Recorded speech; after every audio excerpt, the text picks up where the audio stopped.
morning, KCC. How's everyone doing today?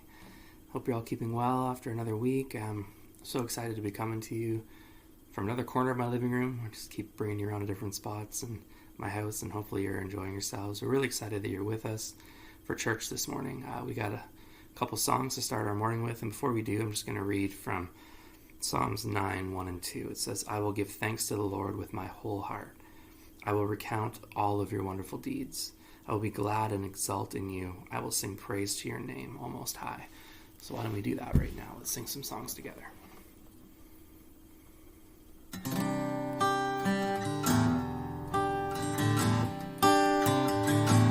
Bless the Lord, oh my soul, oh my soul, and worship his holy name. Sing like never before, oh my soul, I'll worship your holy name.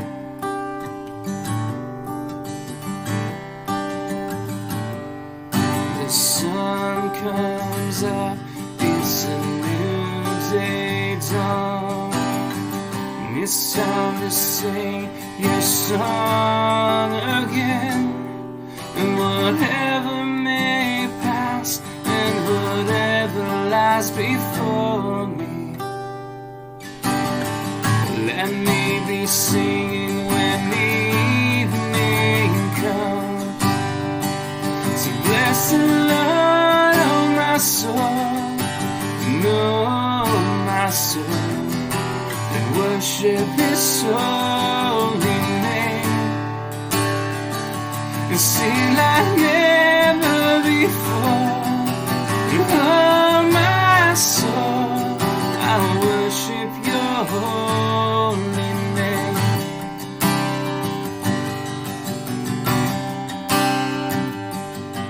You're rich in love and you're slow to anger.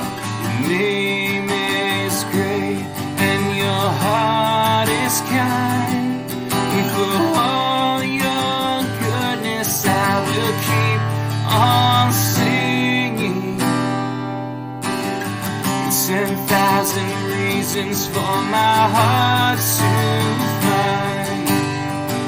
So bless the Lord, oh my soul, oh my soul, and worship his holy name. And sing like never before, oh my soul, I worship your holy name.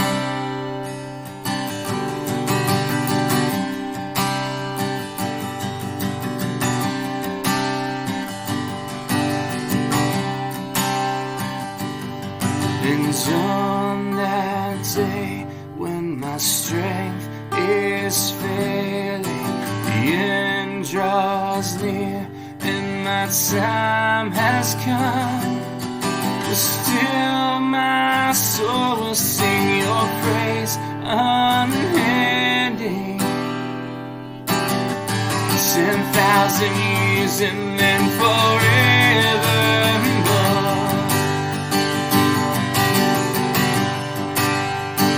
So bless the Lord, oh my soul, and worship his holy name. And sing like never before, oh my soul, I worship your holy name. And bless the Lord, oh my soul, my soul, and worship his holy name.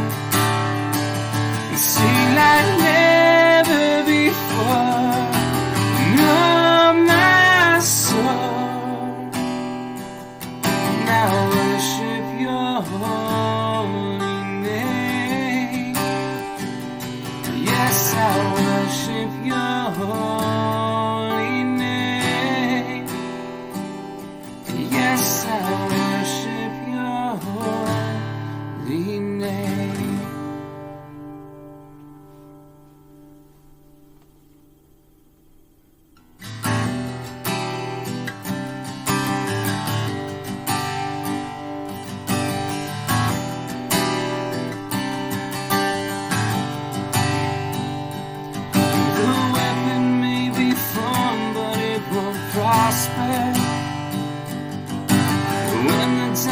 darkness falls, it won't prevail. 'Cause the God I serve knows only how to triumph. My God will never fail. My God will never fail. And I'm gonna see a victory. I'm gonna see a victory. For the battle belongs to you, Lord. And I'm gonna see a victory. I'm gonna see a victory. For the battle belongs to you, Lord.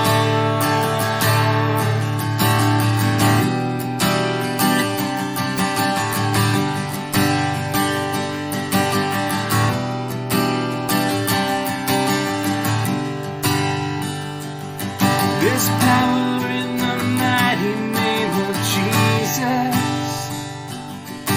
And every war he wages, he will win.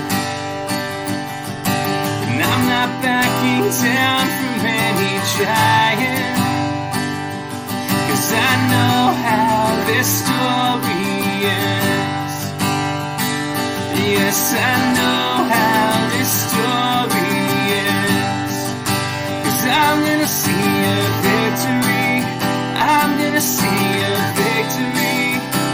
For the battle belongs to you, Lord. And I'm gonna see a victory. I'm gonna see a victory. For the battle belongs to you, Lord.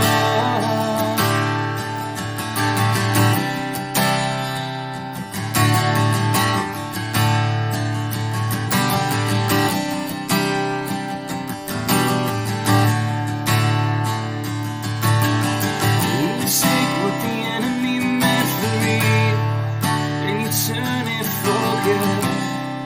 You turn it for good. You take what the enemy meant for evil, and you turn it for good. You turn it for good. You take what the enemy meant for evil, and you turn it for good. You turn it for good.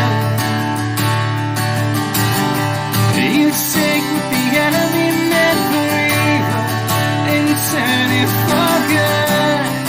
You turn it for good. And I'm gonna see a victory. I'm gonna see a victory. For the battle belongs to you, Lord. And I'm gonna see a victory.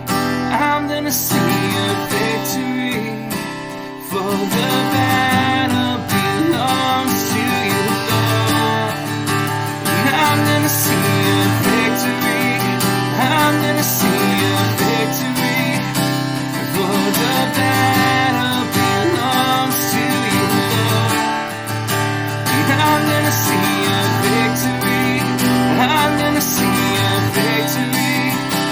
For the battle belongs to you, Lord. You take what the enemy meant for evil, and you turn it for good. You turn it for good. You take what the enemy meant for evil, and you turn it for good. You turn it for good. You take what the enemy meant for evil, and you turn it for good. You turn it for good. You take what the enemy meant for evil, and you turn it for good. You turn it for good. 'Cause I'm gonna see a victory. I'm gonna see a victory. For the battle belongs to you, Lord. And I'm gonna see a victory. I'm gonna see a victory, for the battle belongs to you, Lord.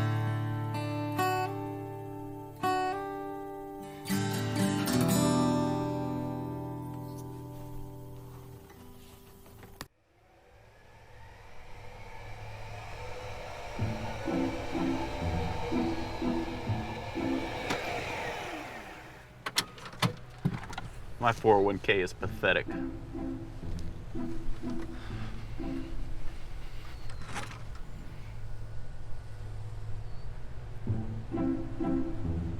I don't know if I can retire at 65.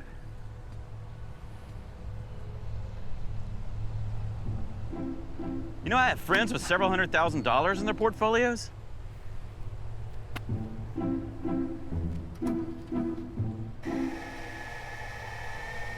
Randy, you won't be retiring for 30 years, nearly half your life. Who knows what'll happen between now and then? You're right. You're right.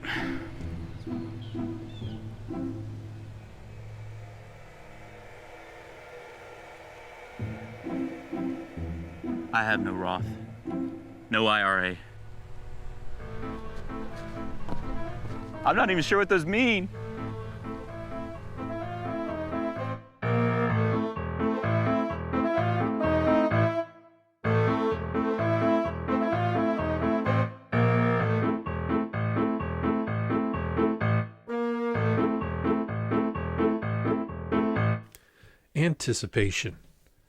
Anticipation of what's next. When we live in uncertain times, we're always trying to get an edge or an advantage by trying to project ahead and see where our lives are going to land after said event. And in this case, with the pandemic, and then we have governments coming forward and talking about stage 1, stage 2, stage 3. Had a really interesting conversation with our member of parliament. He's part of a task force for reopening, and he said something interesting. He said that churches are one of their top priorities because they recognize that churches provide support for emotional, spiritual, and mental well-being. And the feeling was that the sooner they could form a framework for getting places of worship and getting ministers and rabbis and imams in contact with their congregations, the better off people are going to be. And I thought this was insightful and true, but the question we spent an hour and a half talking about was, well, what does that look like? How do you get people together without causing new outbreaks? How far apart do they sit? What do you need as far as, masks and gowns and gloves and things for disinfecting? What does that look like? And the good thing about anticipation is there's actually a really healthy way of sitting down and looking at the future and weighing the pluses and minuses. That's a really positive thing. But here's the negative part of it, is it can cause what we call worry. And I'm going to spend the next 3 weeks and talk about what worry is, how it affects us, what we can do about it, and how we can counteract it. Here's a truth that's going to come through in this first message that is really going to help us connect to the source of worry. And it comes from a sermon that Jesus made in Matthew chapter 6 on the Sermon on the Mount. Here's the idea of our first message. Your point of greatest devotion will be the point of greatest emotion. So whatever we are devoted to or connected to is really determines what kind of emotional state of being we're going to be on. So before I get started, I want to ask 3 questions. The first one is this: who of you by worrying can add a single hour to your lives? And look at that. Does worrying extend your life? The second thing, who of you is worried so much that you think your anxiety may have taken a year or so off your life expectancy? Does the stress of worry actually affect our well-being in a way that it actually harms us more than helps us? And the third one, is there anything more valuable to you than staying alive? Will worrying contribute to the thing you value more than life? So is there anything more valuable to you than staying alive? And will worrying contribute to the thing you value more than life? Okay, so this is the examination of the heart we're going to look at this week, and so we'll just plunge right in. So, and we have to ask this question. A lot of us would say, well, no, worrying doesn't extend your life. So if worry doesn't add to our life, won't contribute anything or more value more for your life, and if worry has the potential to shorten your life, then maybe we shouldn't worry about tomorrow.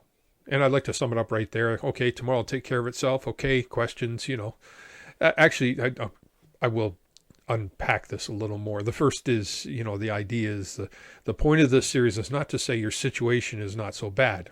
A lot of us are going through major challenges, job losses, marital breakdown, death of loved ones. These kind of things are major. Our kids' well-being and education. Where do I get, enough food, and how do I eat healthy? What do I do with these extra pounds I put on? These are all things. And we're not going to downplay that. This is a major challenge for our country and our people. There are many people in the world that have it a lot worse than we do, but we live here and this is our challenge. I'm also not going to blow smoke your way and say things are going to be fine. Sometimes things get worse before they get better, and sometimes things don't get better. Sometimes illness leads to us parting this ways of this world. Sometimes poverty is never recovered from. Some businesses never come back. Some churches may not recover from this. And I'm also not saying you don't have any reason to be concerned about said stresses. Okay? Concern is actually a healthy thing. The ability of human beings to look ahead and to plan is of inherent value. I was watching a documentary on lions and zebras.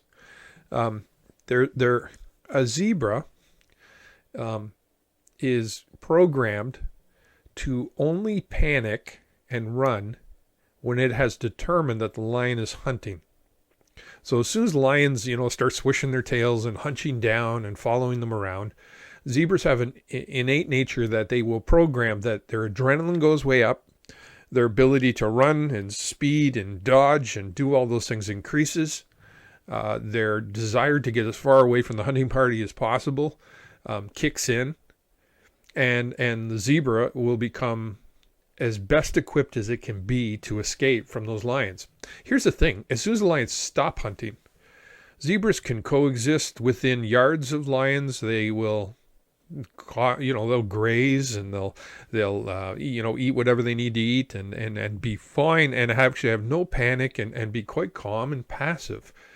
Because the way they're designed is they react to whatever is happening right in front of them. Okay. Human beings have the ability to go, okay, what about next week, next year? How am I ordering my life? How can I prepare for an unseen enemy, or how can I prepare for an upcoming challenge that I know is there? It isn't here today, but I know it's coming. And how can I orient my life in a way to handle that best? That's actually a very healthy thing. Okay. So I want to jump in with that and help us look at that first. First of all, it's not helpful to be in denial. We're not talking about denial. If Jesus is correct, our situations can be bad. Things won't necessarily be fine, and we may have reason to be concerned. But we do not have to worry. We are going to separate the idea of being able to project in the future, make healthy choices, from the concept of worry. And here's a major question. How do we stop worrying? You don't stop worrying by trying to stop worrying any more than you stop thinking about something by trying to stop thinking about it, or trying to go to sleep, right? You ever lying awake and you go, I really want to go to sleep. And it seems like the more anxious you get about going to sleep, the more awake you get. It's like if you paint a park bench and you put wet paint on it, there's going to be people invariably come along and stick their finger on there to see if it's wet. That's human nature. Okay.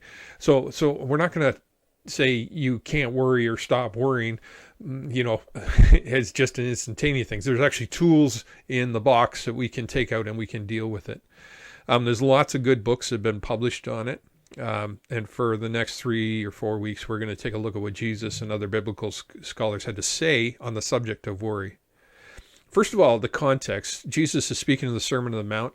This is a first century Jews and Christians had a lot to worry about. The three people who we get the most advice from in that era had the most to worry about. Think about this. Their circumstances dwarf ours in terms of what was at stake. A Jewish Christian who felt compelled to convert the Greek world, a prophet required to give threatening news to a hostile king, and Jesus. Two of them lost their lives in the line of duty, and a third came close multiple times until he ultimately lost his life. These were people that were speaking under extremely stressful times, and people who eventually their lives would end because of what they were doing. They weren't motivational speakers. I'm talking about Jesus, Paul, and John the Baptist.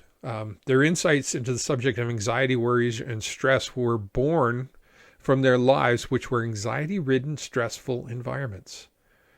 And their insights are echoed in much of today's stress literature, especially the words of Jesus. So now let's start with him. If you want to turn in your Bible to Matthew 6:24, I'll put it up on the screen. Jesus launches his conversation about worry within the context of money and security it brings. Funny way of tying it in, but this actually is very applicable. It's appropriate because two recent studies have confirmed that the number one point of stress in Canada tends to be around our personal and national economies. Jesus said, "No one can serve two masters. Either you will hate one and love the other, or you will be devoted to one and despise the other. You cannot serve both God and money." The Greek word for that is mammon, which means treasures, riches, stuff. It can include money, and it can also include your possessions. This idea that Jesus is drawing a picture of the things that we have and the things that we possess, and then worry. And he goes, okay, you connect these two things, bad things are going to happen. It's really true. Our devotion determines our pressure points, our worry points.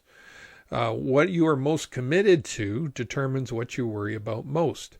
I'm not stressed, over you tend to not be stressed over the health of your kids' study habits or your debt or the national debt of Lithuania. Okay. A lot of people, don't worry about that stuff at all, but we tend to be, have a way of life that we're committed to that we tend to worry about the most. So Jesus goes on to say, "Therefore I tell you, do not worry about your life, what you eat or drink, or about your body, or what you will wear." Okay? And when he's talking about worry about, he talks to the idea of being serving or loving or being devoted to the aspects of your life that have to do with your provision. And if that's your number one commitment, it will become your number one worry. Think about that. If money and possessions is my number one commitment, it will become my number one worry. Someone says, they did a survey of a whole bunch of people that made different wages. And the answer for people to this question is, how much do you need to make for you to be happy and worry-free? And people said between $10,000 and $20,000 more a year. Now, the interesting thing about that is the people who are surveyed, some of them made as little as $10,000 or $20,000 a year, and some of them made $200,000 or $300,000 a year. They all answered the same thing. For them, their idea of worry was just going to be answered by them making $10,000 to $20,000 more. But as the survey proves, that actually isn't true. When you make another $10,000 or $20,000 more, you will next worry about the next leap in your pay wage. So he says, do not worry too much about food and clothing. Don't worry about your jobs, your advancement, your schools, your grades, your retirements, things that won't register then or now in some places. This is pretty nervy. You kind of go, okay, God, this stuff is pretty important to us. Why would we not worry about those things? Is achievement not a godly principle? And as he goes on to say, is your life not more important than food and the body more important than clothes? Think about that. Isn't your life more than your job and getting to the right college and getting married or getting your kids in the right schools? Or think about what you worry about. Are those things you worry about? Are those your life? Is it important to you? Yeah, it's important, but is it your life? No. Your life, what is your life? So the objective is like, don't worry, be happy, get a tan, surfboard, and a latte. No, this is not what he's saying. Listen to what he says next. Look at the birds of the air. And you think, I don't have time to look at the birds of the air. I'm too busy. But back up. He says, look at the birds of the air. They do not sow or reap or store away in barns, yet their heavenly Father feeds them. Are you not much more valuable than they are? And you'll say, well, they aren't retiring, Scott. But think about it. Are we more valuable than birds? Say it. I'm more valuable to God than a bird. You do not sow or reap. Apply yourself, work hard, try. If God takes care of birds, what about you? His point is not don't try to get into a good school or advance your career or call the girl that you want to marry. His point is you don't worry about it. If you do what you can and you trust God to do what you can't do. So you do what you can, you trust God to do what you can't do. This is not a fatalistic way of looking because you're not trusting in fate. You're believing in a personal God. People that are lackadaisical about all kinds of major things and, just set them aside and all those kind of things, and don't care about life. We tend to, we call them, free spirits. But they tend to live very dramatic, very emotional, very cluttered and unpredictable lives. Most people can't take that. They're just not wired that way. And we're not talking about this idea of just, abandoning yourself to fate. Here's the truth of the matter is that many of us are planners. Many of us want to be organized, or at least more organized. Most of us want to do a good job in life. We want to raise good kids. We want to vote for the right people to get into power in our government. We want to please our bosses. We want to please the Lord, all those kind of things. Doing that is not fate. But here's the thing. There's a way that you do that is so unhealthy, it actually drains your life and it affects the parts of yourself that are absolutely crucial and much more important. If you think this is being too simplistic, ask this question. And this is what Jesus asks. Answer these questions. Can any of you, one of you, by worrying, add a single hour to your life? Can you? Interesting question. And then he goes on to say, why do you worry about clothes? See how the flowers in the field grow. Okay, so look at a nice flower garden. I went to the Tulip Festival in Ottawa last year, and it's just tens of thousands of millions of tulips. And I mean, they're gorgeous, like the colors they had. They're amazing. Jesus goes on to say, they do not labor or spin like you do, and you should. People do work, and they labor, and they plan things. He said, yet I tell you that not even Solomon in all his splendor was dressed like one of these. If that's how God clothes the grass of the field, which is here today and tomorrow is thrown into a fire, how much more will he clothe you? And there we go to the heart of the issue. He says, ... you of little faith. You with little confidence in God. Think about this. Some of us have more faith in our worry than we do in God. We worry constantly because we think by worrying that we're actually doing something meaningful more than turning our worries over to a personal God. A lot of us behave as if you believe your worry shapes your future. We think if we are emotionally invested enough and we're disrupting ourselves and upsetting ourselves consistently is going to make a better future. Maybe we're lying to each other. Maybe we think, well, if I worry more, then I'll have more hope and more change. The strange thing is, in times of uncertainty, we really only need two things: certainty and clarity. Certainty is what to expect, clarity of how I should respond, right? Those are what we worry about. What's coming and how should I respond? But the truth of the matter is, worry addresses neither of those problems. Review what Jesus said so far. He said worry is a waste of time or life. It actually shortens it. It can't add anything, and it's true. Studies will show you that worry and stress will actually shorten your life by years if you give into it. That you can't add anything good to your life by worrying, which is true. When you begin to worry about the future, you say, that's a waste of my life. I'm not going to waste my life. That's a good point. He goes on to say we are to do all we can and then rest in God's providence. When you begin to go down that road, ask this question: have I done all I know to do? So let's say you're addressing a problem in the future. Have I done all I know to do? Have I prepared properly for it? Will I trust God to do only what he can do? What do I trust more, worry or God? Most of us, if we were honest, would say we trust worry more than God. We spend more energy and more time focused on worry than on trusting God and allowing him to be powerful God, especially about things we have no control over. What if I get cancer? What if I get COVID-19? What if my parents do? What if my kids do? What if they open up the economy too quickly? What if I go back and there's no job for me? All these kind of things. Here's the interesting thing. A lot of times the things we worry about, I think that's like 99 percentile of things people worry about never come about. Yet we commit all our emotional energy to it.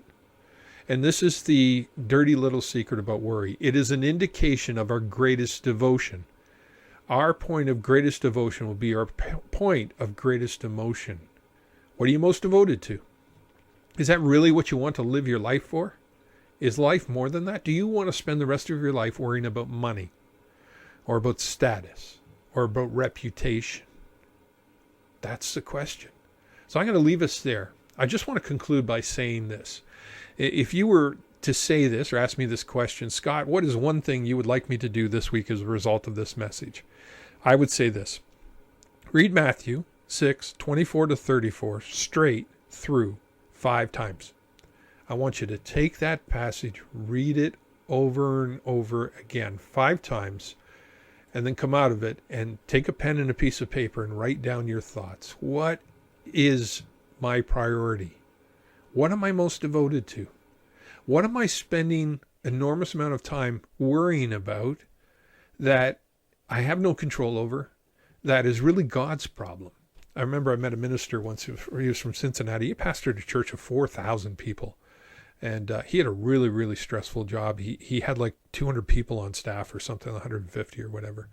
And he talked openly about the struggles he had.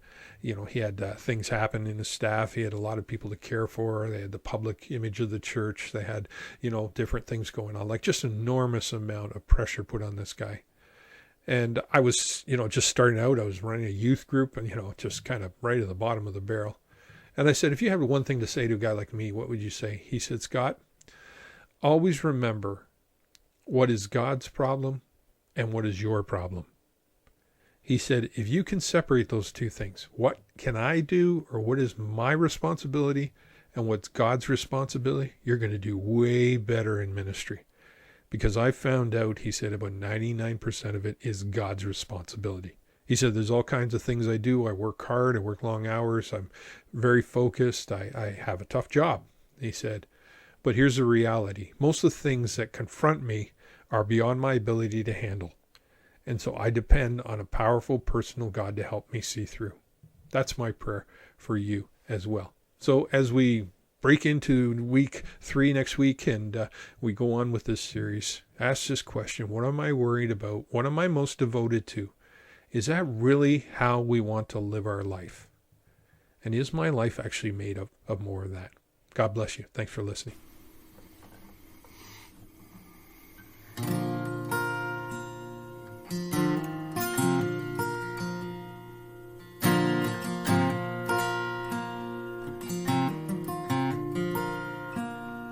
Lord, I come, I confess, bowing here, I find my rest, and without you, I fall apart.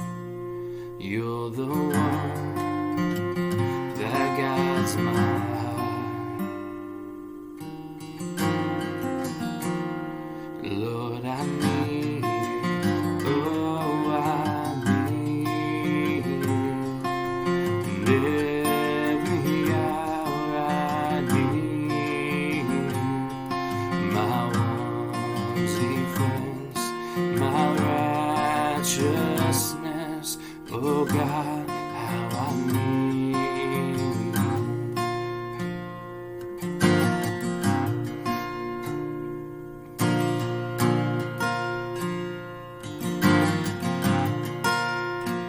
Where sin runs deep, your grace is more. Where grace is found is where you are. And where you are, Lord, I am free. 'Cause holiness is Christ in me.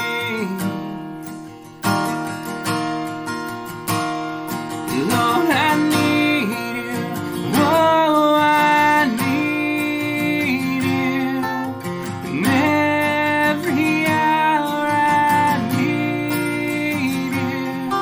my one defense, my righteousness. Oh God, how I need you. So teach my song to rise to you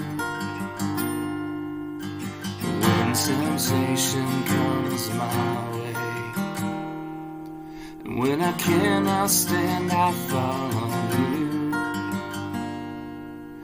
'Cause Jesus, you're my hope and stay. So teach my song to rise to you when temptation comes my way. And when I cannot stand, I follow you. 'Cause Jesus, you're my hope and stay. 'Cause Lord, I need you. Oh, I need you. In every hour I need you.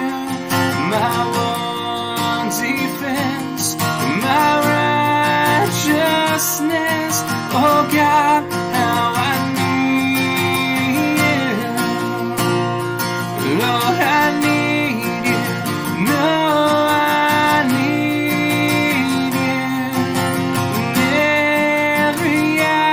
I need you.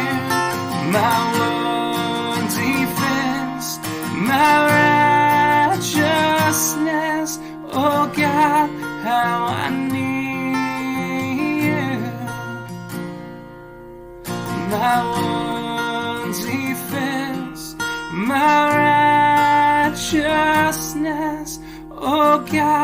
how I need you.